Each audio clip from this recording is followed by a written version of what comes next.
Higher humidity feeding in and a cold front eventually coming along with it, with some shower and thunderstorm chances this afternoon. This afternoon, we could be talking some locally heavy rain with dew points climbing into the 60s to near 70. And there is the potential with a couple of thunderstorms producing some gusty winds this afternoon. The main timeline from about 2 o'clock this afternoon through about 8 o'clock this evening for some passing showers and storms.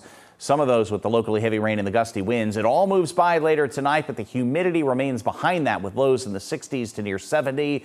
Tomorrow, probably the steamiest day we've had so far this summer. Highs will be either side of 90, and with the higher humidity, the heat index between 94 and 98 tomorrow afternoon. No chances of showers and storms tomorrow, but we'll have a chance later in the day Friday and into Friday night of a round of tropical moisture making its way up the East Coast, with a couple of thunder showers possible each day over the weekend.